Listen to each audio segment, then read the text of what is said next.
น้ำวะหนึ่งเดียวได้นี่ใช่ป่ะหนึ่งเดียวในเล่าไต่ได้นี่มีทรงนี้เนาะบ่ได้มีเด้ไม่ได้หาเลาะหายังบ่เห็นในนี่เลยอ๋อทุ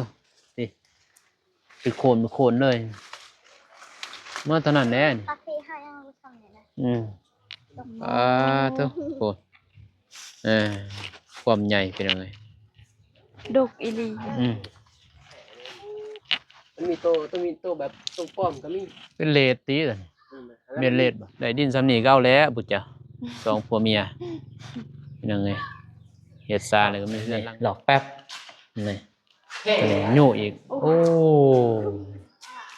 เลือนเลย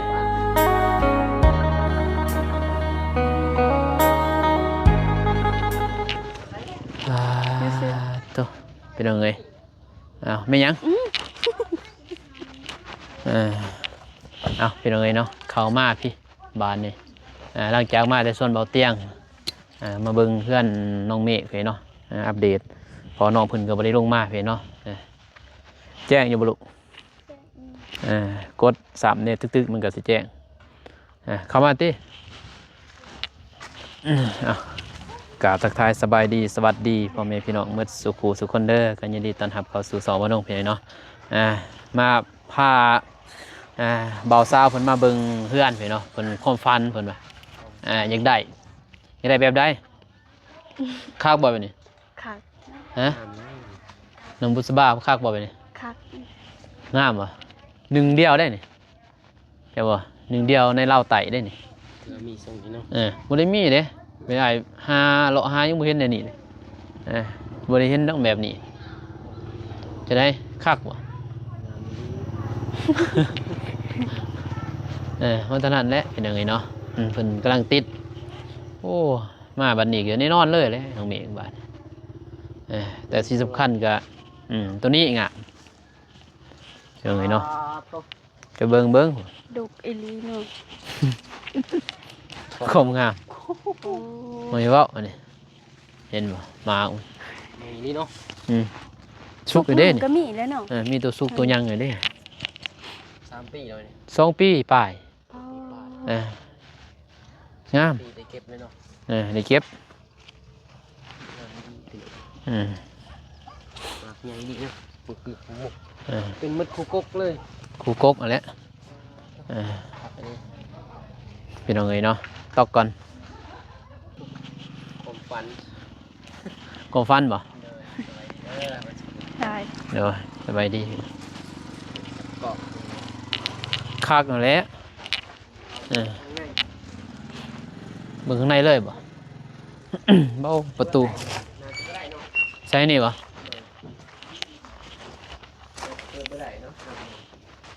บ่ได้เนาะเป็นบานใต้เลยเบาสายเคยเฮ็ดบ่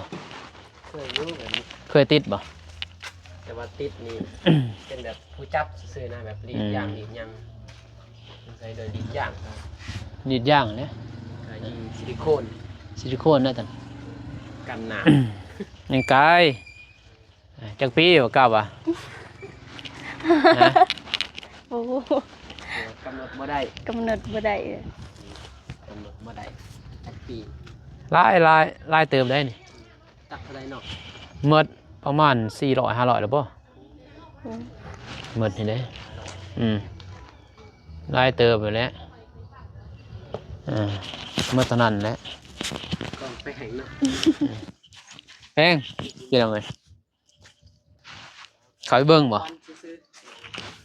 ความฝันเบาสายว่าจะได้แบบนี้เห็นไหมเนาะเบาสายน้องบุษบา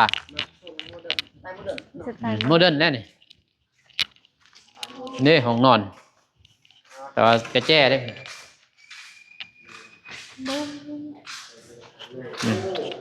ซองห้องนอน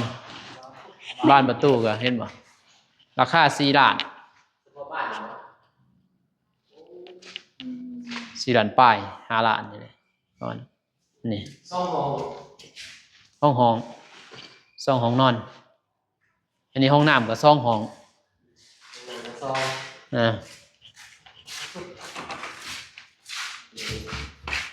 ห้องน้ำกับซองห้องเนาะ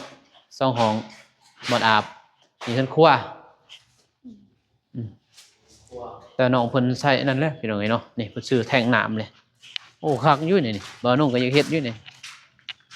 โอ้มีสไตล์แบบแพงหนักมัน เฮ็ดแท่งน้ำเลยคักอยู่เด้นี่เบิ่งกาแฟ กาแฟ ปีหน้านี่แฮงคักปีหน้า แค นี่ มเพื่อนเนาะความฟันนี้เนาะสำนีกะ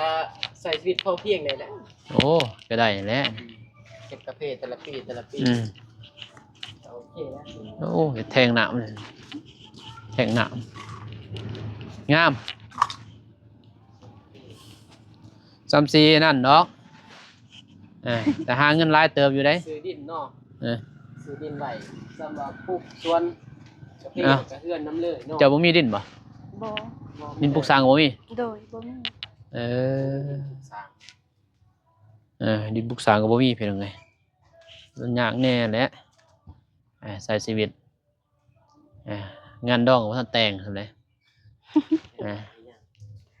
ได้หาหลายอย่างอยู่แล้วเรื่องไงเนาะหานั่นหานี่อยู่แล้ว ยังร้ายกันละ แจ้งบ่ลูกนี่แหละเพิ่นเฮ็ดพอบ่ทันเอาเมียพี่น้องเนาะได้สำนี้ก็เอาแล้วหมดหลายเติมยังก็ยังหลายเติบอยู่นี่ยังเพดานแล้วก็กะโหลประตูอ่า สีเนาะ แล้วก็สีแล้วก็เทนี่เด้หลายอย่างอยู่แล้วห้องน้ำนี่ก็แล้วแหละนี่น้องเมฆก็ยังบ่รับปานใดดอกสำหรับบ่าวน้องนี่แฮงคักไปนี่แหละกับเพเบาเตียงแบบนี้แหละเบาสายเดี๋ยวนี้แหละใบยาวนี่ โอ้แบบ ปีหนานี่โอ้ไม่เว้าปีที่สาม ขนาดปีที่สองเนาะยัง 2 ปีปลายเลยนี่มันโถมนี่โอ้วิทย์หัวบ่าวน้องเลยนี่ชีวิตหัวเลย งาม ปี2 ปีมีชีวิตหัวเลยนี่ ไปบ่ได้ต้อนแน่เนาะ ยังเพราะว่าน้องเมฆว่าสิตอนซ้ำนี้ปีนี้แล้วสิตอนตามเบิ่งน้องเมฆว่าสิตอนโทรหาน้องเมฆมื้อนึงพี่เนาะโทรหาน้องเมฆว่ายังประมาณอยู่แล้วแจกเครื่องแจกของพุ่นแหละสิเอา โอ้ในลีเนาะ สิได้ลงมา ไม่ดี แต่ว่าตัวนี้คือเรืองเนาะ ตัวมัน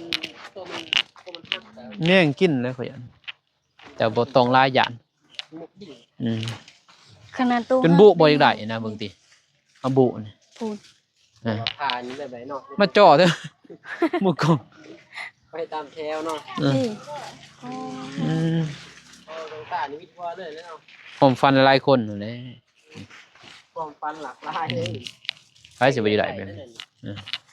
พี่เห็นบ่ มีเพื่อน นี่ดวงตา มีบ้าน อ๋อทุนี่เป็นโคนเลยเมื่อตอนนั้นแน่นี่ กาแฟให้ยังรู้ทำเนี่ยนะ อืม ดอกไม้ นก ตัวเดียวเนาะ อืม ตลอดเลย ใส่ เดียว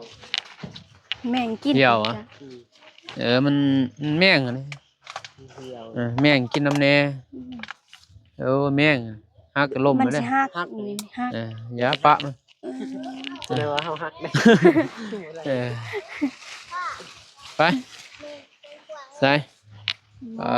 ทุกคนความใหญ่เป็นยังไง ดุกอีหลี วิดหัวเลย คันมีห้องทางพึ่งเนาะในส้มรวมประเทศเลยแหละ เฮ็ดสังเฮ็ดนั่นบ่ เฮ็ดนักชมวิวที่ถึง เออ ตัวนี้ว่าตัวมาเสียหยาเนาะ เสื้อยานบ่ตัวนี้แหละ จะมีแบบว่ามีบ้าน ตอนนั้นแบบบ่มีใบ ความดกของกาแฟแล้วเนาะ อ๋อ เรื่องฉ่ำพุ่งเนาะเลือกตัวเนี่ยอันนี้ สำนี ไปเบิ่งอยู่ ตอนนั้นมันใกล้ เพียกลาง คนเดียวเนาะ งาม เป็นการ รวน เป็นติดบ้านน่ะสำบายตัวนี้อยู่ได้อยู่ต่ำบ้านใหญ่อยู่ได้ตัวนี้ น่าจะเปิดที่ใหญ่นี่ เออ แต่ ว่าคันเพิ่นล็อกข้างในก็จบนะ บ่ทันใส่ติหรอกใส่แล้วบ่ ใส่บ่ ล็อกเหรอ ล็อกแล้ว เออ ล็อกมันเลื่อนบ่ได้แล้วนะล็อกกับอันนั้นเด้กับบ้าน มันใส่แบบนี้มันก็แบบหนึงเนาะเป็นเนาะที่อย่างนี้เนาะรูปทรงอืม ราคาแพงได้ตัวนี้ แพงเลย เซนหนึงรับเป็นพัน บ่นี่บ่ บ่เซน วงจักวงเท่าไหร่เนาะ วงกบมันนี่นะ อืม เฉพาะแต่วงมันนี่ อืม โอ้เนาะ มันเล็กของแท้เลยมันมีตัวต้องมีตัวแบบตัวป้อมก็มี เป็นเลดติซั่น อืม เมนเลดบ่ เป็นเลดมันก็เป็นเลดแต่ว่า โยมบ่ มันคืออลูมิเนียมนะ อลูมิเนียม บ่แม่นเล็กบ่แม่นโยม อลูมิเนียม อลูมิเนียมคือว่างามแล้ว อืม มันเปิดได้อยู่แต่ว่าอยู่ออกนะ บ่ สไตล์มันอยู่ออก แต่เขาล็อกแล้ว มันมีแบบบ้านนึงนี่คือกันแต่ว่าเขาอยู่ออกข้างใน เขาล็อกแล้วนี่เนาะ แบบเขาล็อก อืมแต่บ่ยังหลายดอกเพิ่นเนาะบ่น้องนี่สะอ้อนมากาแฟนี่อืมมันโหดนะ มันโหดเกินพี่น้องเนาะผู้ เนี่ย เออความฝันน่ะแหละอันนี้ปลูกเขื่อนแบบนี้เนาะแล้วก็มีสวนกาแฟอ่า มีบอลจอดรถเนาะ อืมจอดรถทางหน้าพุ่นเด้ หาลูกก่อน เอาเนาะ เอาไปปลูก น้องบุษบาอยากมาเบิ่ง มาเบิ่งพี่น้องเลยเพื่อ อนาคต จริงก็มี มากบ่แบบนี้ ชาวบ้านก็โอเคอยู่แบบว่าบอลทับแขกได้อยู่ เออบ อลทับแขกมัน นั่นนี่ ดีเนาะ นี่แหละโมเดิร์นนี่แหละมันบ่น่าเบื่อน่าเบื่อโมเดิร์นหลายคนเฮ็ดเดี๋ยวนี้มันหลายแล้วตัวแนวหนึ่งมันบ่งามแบบนี้บ่มีไผเด้อ มีไผเด้อก ำลังเห็นรังแรก ใน เลย ลาวไต่เลยพระเจ้า แต่งศอกแต่งโซ่แหละ มีเดียว งาม เออ จะแปลง ครั้งแรกตัวได้มาก ตั้งหันค่าอยู่นี้เล็กๆเฮ็ดหันค่าอีกขายเครื่องอีกครั้งแรกบ่ ครั้งแรก อืมครั้งแรกมันซองเห็นส่วนมาเห็นเฮือนน้องเมฆพี่เนาะเพิ่นจะเห็นนั่นน่ะเลยพามาแต่ก็ตายหลายตัวกกเติบเด้อน้องเมฆเด้อเนาะอันนี้นี่ก็ตายพุ่นก็ตายอันนี้ เดียวเนาะ หลายต้นเติบอยู่ประมาณ 4-5 ต้นนี่แหละเท่าสิเห็นมา 4-5 ต้น อืม เป็นแบบเรืองๆพุ่น ดอกก็งาม พุ่นกระเรือง ต้นบ่ตายนี่งามเนาะ อืม ตายมาก็หมดนี่ ใหญ่นี่เนาะมากว้าว มันแตกแต่ อืม ข้าวขึ้นเลยเนาะ 20 เส้นเลย บ่เห็นเลยดวงตาดิบเลย นี่ก็ตายน้องเมฆโอ้สิได้อีหลีเนาะต้นตัวนี้นี่ตายอีกเลย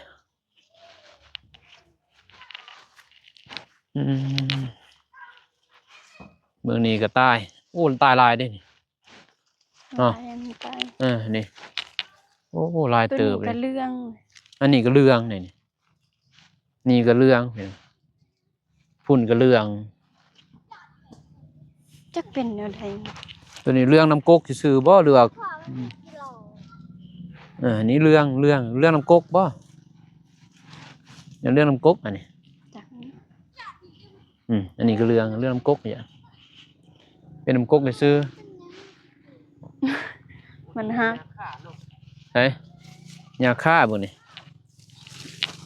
งาม โอ้เนาะ ตัวนี้ แบบเดียวบ่บริษัทน้องบุษบา แบบเดียวเลยกับบริษัท แบบเดียวเลย แม่น มือยาวเลยตัวนี้สันตัวนี้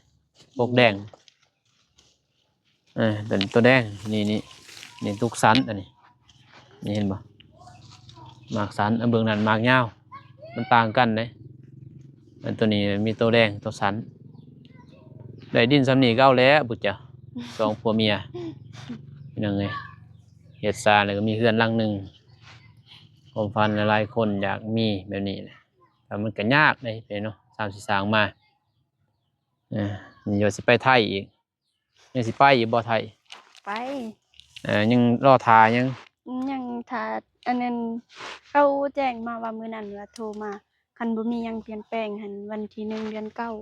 ที่1เดือนเก้านี่บ่ โดย โอ้ยังสิปลายมือตัวนี้ โดย ถ้าบ่มีหยังเปลี่ยนแปลงเพิ่นว่า ไปเป็นแม่บ้าน โดย เออ ใหม่อีกเด้ สมัครใหม่บ่ ไปงานใหม่บ่ งานหยัง ไปโรงหมอบ่ผ่านว่าสิไปลงโรงแรม โรงแรม 5 ดาว ทำอิฐแต่ว่าบ่ได้ไปแล้วจนว่าบ่ได้ไปโทรมาใหม่อีก ทำอิฐก็จนขอเอกสารขึ้นและนะ พอเรียบร้อยเอกสารได้ส่งมาคืน แนวทางก็มิด เพิ่นบ่ส่งมาเพิ่น อ้าวเพิ่นสิได้เงินนี่ แจกไปเลย แต่เพิ่นโทรมาเพิ่นว่าสิไปบ่เพิ่นว่า ก็เอาก็บ่ไปดอกคันไปบนงานใหม่ ขนมบ่มา แต่ว่าเขาก็สิให้บ่เขาเบาแต่เงินคืน บ่เป็นหยังถ้า บ่เป็นหยังเขาบ่ไป โดยแต่ว่านี่หันอยากไปนะอยากไปลองเบิ่ง มันมันโรงแรมมันอันตรายเด้ มันเป็นโรงแรม โรงแรมนี่กิจกรรมอันตรายเด้ มันบ่คือจะว่าโรงหมอนี่คือแน่อยู่ อืม ในโรงแรมนี่อันตรายเด้ เฮ็ดบ่ได้กัน เสียเงินนั่นแหละ โรงแรมนี่ถ้าเฮาเป็นเวียกแล้วนี่คันตามเขาให้เฮ็ดห้องในมื้อหนึงประมาณ19ห้องหรือ20ห้อง โอ้ แข่งกับเวลาอะไรไปโรงแรม อันตรายนะกันนะ ฝนตก ถ้าเฮา ไป เฮ็ด เข้า ไว้ พุ่น ก็ แล้วแต่พวกเจ้าดอกตัดสินใจ ลอง บ่าวสาวก็ เบิ่ สิ ง ไปนํบ่ บ่ ก็ลองไปเบิ่ง จะได้เงินเฮ็ดพาสปอร์ตมันสิหมดอายุนะสิลองไปเบิ่ง ยังจักปี พาสปอร์ตมีแต่5 ปี โอ้5 ปีสำได้ เฮ็ดไว้ซื่อ ลองเบิ่งยันเสียเงินเฮ็ดพาสปอร์ตซื่อ เฮ็ดพาสปอร์ตเท่าไหร่เฮ็ด ๆล้านหก โอ้ยสำนะแต่ว่าความเสี่ยงเฮาแหละชีวิตเฮาเด้สำคัญพอเราเป็นผู้หญิงนี่ยากอันตรายเพียงไปแล้วก็แล้วแต่แหล้วบ่เป็นบ่าวน้องบ่บอกเด้ หาบ่เพิ่นอยู่ดอกแต่เบิ่งนี้สิงามแน่เบิ่งนั่นเบิ่งนี้บ่ยังงามปานใดกาแฟมันมือยาวพวกนั้นพี่บ่สายทางพี่มือยาว ยาว โอ้เพิ่นเฮ็ดตีนอะไรแบบนี้เนาะคักอยู่เด้นี่แต่นี่เป็นโซ่เด้นี่ เนาะ นี่โซ่ โซ่แล้วตัวนี้ นี่เด้นี่สิเฮ็ดคือเรือนเบาเตียงเห็นบ่ปล่อยไป โอ้ เป็นเหล็กอันนี้ เป็นเล็กลงเนาะ ใส่เหล็กเอานี่เหล็กตัวนี้นี่ก็เหล็กคือกันนี่นี่ก็เป็นเหล็กอีกเนาะ อืม ยังบ่ทันติดตั้งเนาะ ยังหลาย เล็กบ่เล็กเป็นเหล็กเนาะ ยังหลายอยู่พี่มือยาวทางนี้แหละมือยาวพี่ มันพันต่างบ่เป็น ใช่อันนี้นี่พันเบาเตียง ยาว ขึ้นยาว มือยาวตีนยาวเลยนี่ เป็นแมท โอ้นาะ มาก ที่สุดแทน ใช่วิทย์หัวแล้วเนี่ยนี่เห็นบ่ตัวนี้นี่มาสุดก่อนยังบ่สำนีอยู่นี่อันนี้มากตำอิดได้บ่แม่นว่ามากที่2ที่3พี่น้องมากตำอิดนี่ซ้ำนี่ก็ถือว่าดกแหละนี่อันนั้นมากที่2นี่เด้อเก็บที่2นี่ให้คักที่3นี่โอ้ไม่เว้าใช่ฮัก โอ้เห็นตัวนั้นเลยดีเนาะ สิได้ นี่เด้มันกัดนี่ดิ เป็นตัวผีมันเลย มันฮักเดี๋ยว เนาะ จะไปยังบ่ทันตาย สิได้อะไรอย่างเงี้ยจะได้กก เป็นสิได้เท่านั้นเนาะ โอ้2 ปีปลายที่เขา3 ปี เป็นนี่บ่กาแฟเราเก่ง นี่แหละนี่โหนี่เว้าแล้ว โอ้เนาะ นิดเนาะ ความดกให้เว้า อีลึกอีหลี 3ก๊กนี่ก็สิบ่ได้แล้วบ่ คู่หนึง ได้ล้านหนึง ใช่ 3ก๊กนี่ 3 กกบ่ทันได้ดอก คู่หนึงนี่ได้ คู่หนึงก็7 โล อืมคู่หนึงนี่ได้นี่คันเก็บหมดซุนี้ แสนป้ายเนาะ 7 โลก็ โลหนึง20,000ก็ได้แสนปลาย อืม อืมจำนั้นแหละ โอเคแล้ว อืมแบบซองสมมุติปีหน้านี่ต่างอยู่เด้ปีหน้าปีหน้าสิหลายกว่านี้อันนี้ปีนี้ซ้ำนี้มันเป็นส่วนเฮาแล้วโอ้ซ้ำสิเอาเงิน สำนี้เนาะ อืม พอใจแล้วสำนี้ พอแล้วสิหาอยู่ไสส่วนก็เซาส่วนกาแฟงามซำนี้ก็บ่เท่านั้นแหละ แกมบ้านมันเนาะ โอ้ติดยังบ่ทันแล้วติน้องเมฆติด ประตูเบิ่งนี่ก็ยังอยู่ติดอยู่ทันแล้ว อลูมิเนียมสิบ่อะไรอลูมิเนียม ใช่จักเลยบ่ได้ทางนี่บ่ฟังวงเอียนบ่ ของเอี่ยม ยังฮู้บ่ได้ถามน้องเพิ่นมื้อหนึงจักหมดเท่าใดก็มีผู้ซอยนำแน่เล็กน้อยพี่เนาะเงินเพิ่นเองแน่เพิ่นก็จุกบ่น้องยืมเงินเพิ่นก็บ่จุกเพิ่นบ่มีเงินบ่น้องก็สิยืมไปแปลงรถนั่นแหละบ่มีเงินจุกบัดน้องเมียก็จุกบ่น้องก็จุก ตรงนี้เนาะยากเนาะ บ่ตีแหล้ว2บ่เตียงก็ไปเด้2ยังแต่2เดียวที่ซื้อมื้อนั้นน่ะแหละ ทางเดียว อืม ทางจักริดเป็นพันบ่ ใช่นี่เด้ พันลิตรฮอด 2,000นั่นแหละ พันลิตร ประมาณนั้น2,000 ลิตรไปกลับบัดนี้ ไปไป หนึ่งได้ ออกเขาทางนั้นมีหยังกล่อมเลยไปมาเบิ่งสวนกาแฟมาเบิ่งเพื่อนเนาะดนเด้บ่าวนุ่งบ่ได้มาก็ประมาณ เงินยัง บ้านเดียวนี่ตัวใกล้ ใช่โอ้ใส่กระแจบ่ซั่น บ่ตัวใกล้บ้าน โอ้มันล็อกนะนี่เนาะกันทางในนี่ได้เนาะเปิดเนาะ ตัวใกล้คุณบ้านเขาอยู่นี่ โอ้ตัวนี้บ่ อืม เปิดอันนี้เนาะ เขาดึงมันเลย โอ้ แล้วก็อยู่ออกไป โอ้คักเว้ย นี่ อืม มันใส่แบบนี้ โอ้หนอหั่นตัวนั่นจับ ตัวนั้น เนาะ จับมัน โอ้ ได้เรื่องเว้ย มันเปิดได้บ้านบ้านใต้ บ่เห็นบ้านใต้ นี่บ้านหลาย เออ เปิดได้เลย บ่ได้เลยตอนนั้นเนาะ คือได้ที่ว่าบ้านทรงโมเดิร์นเฮียเพิ่นใส่มีแต่บ้านมีเบิดเลย อืม บ้านแบบบ้านเดียวนี่เลย นี่เป็นเอาไงโอ้คักโอ้ ที่ตั้งทางง่ายได้บ้านนี่ นี่บ่ แบบ เพ บ่ ราะ ต้ ว่า อง ห้องนี้ยกหมดเลย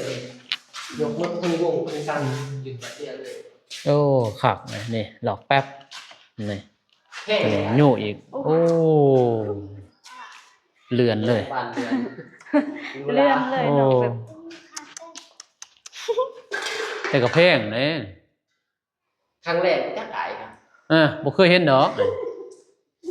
นี่ได้บ้านอลูมิเนียมมักสุดแหละบ้านนี้เนี่ยใส่ โอ้ ใส่ลังหนึงจัก4บ้านนี่ก็อยากซ้ำวงกบถือว่าจักกลัวบ่จักดี บ่ กลัววงกบลังหนึงถือว่าจัก อืม ใจ ดมอีก โอ้ยสิดมเว้ยโหดเกินจะเอาไปดมฮอดอันนี้มีหลอกอีกพี่น้องหลอกนี่ก็โอ้คักแกลก ดอกไม่ละพาย ปัดฝุ่นปัดหยัง อืมเป่าเนาะมันอนามัย แห้งได้มีสเต็ปอลูมิเนียมตัวนี้ จอเด็กมาเฮ็ดเองได้บ่เนาะ อันนี้มันมีห้องมันเฉพาะมีห้องมีหยังเลย บ่ มันเป็นห้องมันเองสิได้บ่ มันคือแวนโหลดอยู่ได้นี่ใส่กาวซิลิโคนเนาะ ตัวนี้นี่ บ่แม่นตัวนี้ย่าง กันกระสุนหมอ กันกระสุนนั่นแหละ นี่เด้ย่าง บ่มีแตกเด้อันนี้ คอยมันจะได้รีดตัวนี้แล้วส่งไปอยู่ บ่ มันติดแล้วก็รีดย่างใส่ คักเป็นแต่บ่มีปัญญาดอกเฮาแพงหลาย คนไทยมักสุดกับบ้านสองบ้านนี้อีกตัวนี้นี่แพง นี่บ่แพง วงเดียวแพง มันจะแพง ตัวนี้เด้ แบบซูซี่เหมือนแล้วมวยเดียวมันสำคัญเลยนะ โอ้ โหดโผล่เนาะ มันรู้เดียวเลย ตัวนี้นี่บ่ อืม เขาคิดว่าบ้านปิดเลยแต่จริงมันเปิดใจเลย เออ อืม เดี๋ยวบ้านปิด ไปบ่ได้ดอกเฮามีเงินดอก มันมี มาเบิ่งซื่อมาเบิ่งซื่อเป็นเลยพาน้องๆเพิ่นมาเบิ่งซื่อ มาดู ปั๊บเนาะ มาเบิ่งซื่อเอาก็ตัดอย่างนี้ เอ้ยแม่จังนั้นก็ไปเบิ่ง มาถ่ายเลย เอาจับเป็นเลยถ่ายแล้วโอเค คลิปมันนะ ไปพี่น้องเอ้ยเนาะมาน้องก็สิเดินทางกลับก่อนบัดนี้เพราะว่ามาเบิ่งเป็นจังได๋ความฝัน วางอยู่ สิไปไทยนี่หาเงินตัวนี้บ่ ก็นี่แหละ สิอยู่จักปีกะว่า นางบ่ฮู้ต้องไปลองงานก่อน ลองงานเบิ่งบ่ โดย ในใจนี่อยากได้เฮือนนี่ โดย จังไปแต่ว่าเบาสายเด้บ่ได้ไปนำบ่ เดี๋ยว หาถ่ายคลิปบ่ ถ่ายคลิป บ่ บ่ได้ก็กำลัง เราเบิ่ง ไปอยู่พุ่นเฮาก็ถ่ายคลิปได้อยู่ไสก็ได้นะ เดี๋ยว เรื่องคลิปมันบ่ง่ายบ่ยากหรอกเพิ่นเนาะ เดี๋ยว เพราะว่าเรื่องคลิปนี่มันอยู่ไสก็ได้เฮาถ่ายเพราะมันมีรายได้หมดอะนะก็มีแต่ปรึกษากันตัดสินใจนั่นแหละเฮ็ดได้เบิ่งก่อนให้เมียไปก่อนแล้วก็ลองเบิ่งแล้วก็ทาง มีเงินมีหยัง จังแลนไป เดี๋ยว ก็ไปเฮ็ดนำกันมันก็ดีเด้พี่น้องเอ้ย ตาม เนาะ บ่ได้ในสองทางนี้เอาเบิ่งอีกทีนึง แม่น คนกว่าไปเลยเพื่อแหละ เพราะว่า YouTube นี่มันก็ยากๆแน่พี่เนาะ เรื่อง มันยากยังมันรายได้มันบ่หลายนะแต่ว่ามันเฮาอยากซอยคนซื่อๆอยากซอยสังคมซื่อๆพี่เนาะ ซอย ถ้าว่าอยากมีรักมีทานมีนั่นมีนี่คือหมู่เฮาก็ต้องไปหาคือไปลุยนั่นแหละลุยได้อย่างเฮ็ดหลายอย่างได้ทั้งอยู่คลิปแหน่ได้ทั้งเฮ็ดงานแหน่ดิสร้างเฟซนำแหน่ลองไปเบิ่งพี่น้องเนาะโอกาสคนเฮาหาเงินยังอายุยังน้อยอยู่นะก็น่าจะได้ดอกเนาะ ใช่ก็ถ่ายคลิปก็ได้ แม่น แต่ก็ได้ทั้งรายวันอีก หน่อย ไปเฮ็ดงานก็ได้ ถ่ายคลิปกินข้าวกินน้ำไปดิแล้วก็ถ่ายคลิปเฮ็ดงานเฮาแบบนี้นะ ชีวิตประจำวันเนาะ แม่น ถึงเฮาบ่ได้ ไปเที่ยวไปหยัง นี่ถ่ายบ่ได้แล้ว โรงงานนี่บ่ได้ เฮ็ดงานคือว่าเพิ่นบ่ให้ถ่ายแล้ว ถ้า บ่ได้ เป็นโรงแรมนี่ถ่ายได้เป็นโรงแรม เออ เพราะว่ามันมีแต่เฮาบ่ได้เข้าไปเฮ็ดอยู่ในหันมีแต่เฮาคนเดียวโทรศัพท์เฮาก็ถือไปเลย ถ่ายโรงแรมถ่ายรีวิวและบ้านเมืองเพิ่นนั่นแหละเฮาบ่เคยเห็นเคยฟ้อเฮาก็ถ่าย โดย เก็บเป็นที่ระลึกนะได้เงินหรือบ่ได้ก็บ่ยาตอนนั้นมีแต่เฮาเก็บเป็นที่ระลึกนี่เคยครั้งหนึงเคยมาถ้ามีลูกมีเต้านี่เด้พ่อแม่เคยมาได้เคยไปได้เคยสู่ชีวิตส่ำใดจะว่าซ้ำสิได้นี่เด้นี่นั่นเป็นหน่อยเนาะหลายสิ่งหลายอย่างแล้วก็ไปก็เก็บเงินออมรอมริบนั่นแหละที่สำคัญคือเก็บเงินถ้าไปแล้วถ้ามันอยู่บ่แม่นอยู่ปีหนึ่งสองปีสิเมื่อบ่ได้เด้อเว้ยถ้าไปเฮาก็สู้ถ้าฮู้อยู่มันบ่หนักบ่หนาปานใดเฮาก็อยู่ โดย นักก็เรื่องเฮ็ดงานมันก็ต้องนักนั่นแหละถ้าบ่นักบ่แม่นงาน ต้องนัก ทุกสิ่งทุกอย่างถ้าบ่สู้ก็บ่ได้เงิน โดย ถ้าเรามีความฝันอย่างใดแบบนี้เราก็ต้องสู้เฮ็ดไปเลยเนาะเฮ็ดให้มันได้นะเก็บออมรอมริบนั่นแหละคือบ่าวนุ่งก็ซอยได้ซ้ำนี่แหละเนาะตั้งซองให้เพิ่นเอาให้ซองให้เพิ่นนั่นแหละบ่แท้ให้ซองผ่านหมดมีแต่ว่าถ่ายแล้วได้เงินเลยน้องเพิ่นคือบ่มิกนี่ก็ยังบ่ทันได้พี่เนาะบ่าวนุ่งก็ยอมยังบ่ทันคอพิ้นมาก็บ่มาจักเทื่อเดี๋ยวนี้จน3 4 7 8 เดือนเดี๋ยวมันสิปิดแล้วซองจักสิได้พี่เนาะคือบ่าวสายนี่ว่าแล้วเพิ่นได้เลยนะมาปึ๊บแต่ไทยก็เอาให้เลยเนาะได้เลย คือว่า3 เดือน หาเก็บเงินเลยได้เงินเองไปโอเคพี่เนาะคลิปนี้มาต้องการสิจบคลิปเพียงก่อนพี่เนาะมื้อนี้มาเบิ่งเฮือนมือซ่านทางน้องเพิ่นนั่นแหละอยากเบิ่งแบบนี้งามเพิ่นว่าอยากได้เฮือนแบบนี้แหละเพิ่นว่าในความฝันแต่ว่าสิเป็นความฝันก็คือความฝันเฮาก็ต้องสู้แหละดีแต่เฮาบ่คือว่าดีแต่เฮาฝันเด้เฮาบ่ฝันนี่มันสิบ่มีแรงสู้คือว่ามีอนาคตที่ดีนะเพิ่นว่าเฮาอยากได้อีกดีอยากมีคือหมู่ก็สู้ส่วนเอาแหละพี่เนาะมาเบิ่งเฮือนน้องเมฆบัดนี้โอเคพี่เนาะคลิปนี้มาลงกากับน้องๆก็สิจบคลิปนี้ก่อนเด้อพี่น้องเด้อเนาะก็อยู่ดีมีแรงหมดสู่ผู้สุขคนที่กำลังติดตามรับชมพี่เนาะขอให้ FC และผู้ใหญ่ใจบุญทานอยู่ดีมีแรงความเจ็บอย่าได้ความไข้อย่าสิมีเนาะขอให้หังให้มีให้ร่ำให้รวย สาธุพี่น้องเลยเนาะพบกันใหม่คลิปหน้าพี่น้องคลิปนี้ขอกล่าวคำว่าสบายดีพี่น้องไปบ๊ายบาย